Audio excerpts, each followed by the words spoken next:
We would like to graph a cosecant graph with transformations.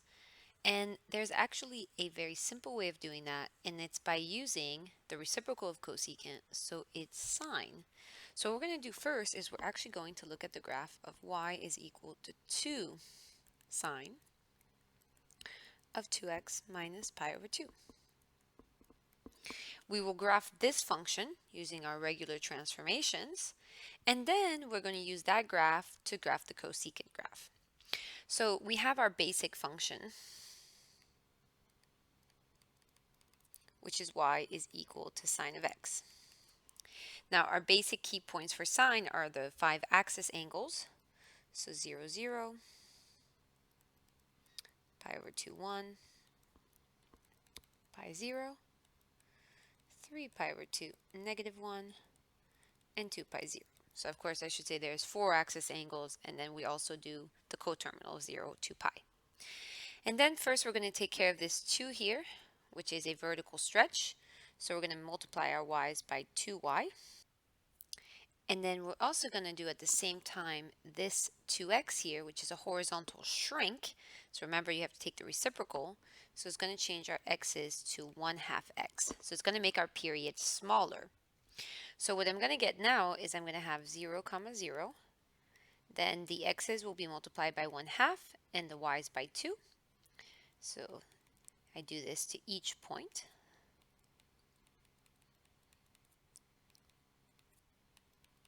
And my period will be smaller, because remember the original period is 2 pi, but this one is going to be 2 pi divided by the number in front of x, which is 2, so it will leave me with pi. And this is exactly what it does. It gives me a period of pi. And then I have to take care of my phase shift. So my phase shift is negative c over b, so it's become a positive pi over 2 over 2, which is going to give me pi over 2 times 1/2, which is pi over 4. So it's a positive pi over 4. I'm shifting to the right.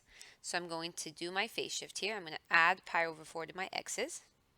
So it's going to give me pi over 4, 0, pi over 2, 2, 3 pi over 4, 0, pi, negative 2, and that will give me 5 pi over 4, 0. So I'm going to do this dashed on my graph here. So I have pi over 4 is 0, which is going to put me right here. Pi over 2, 2. 3 pi over 4 is 0. Pi, negative 2. 5 pi over 4 is 0. And here we are. So I'm going to do this dashed, because remember, this is not the actual graph I want. I'm just going to be using this graph. Now, of course, this is only one period, so I need to continue. So at denominators of 4, I'm going to 0. And at the axis angles, I'm hitting my max and my min. So I recreate the period. I'm copy and pasting that. And I want to use the whole graph. And then I have to do that to the left too. So here's another period. And I keep doing this until I am done with the graph. So I hit my min, I go to 0, I hit my max, I go to 0, I hit my min, and so on and so on. So here is my graph of 2 sine of 2x minus pi over 2.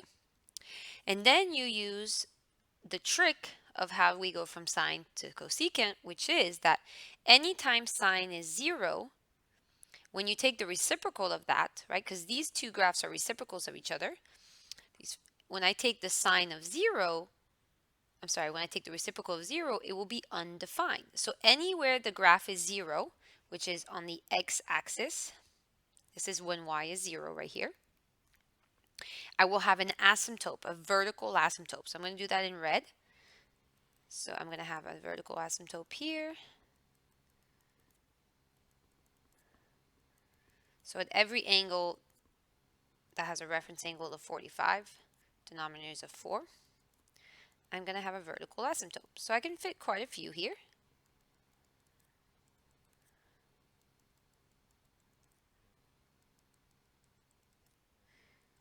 And I think I'll just put it here. One more.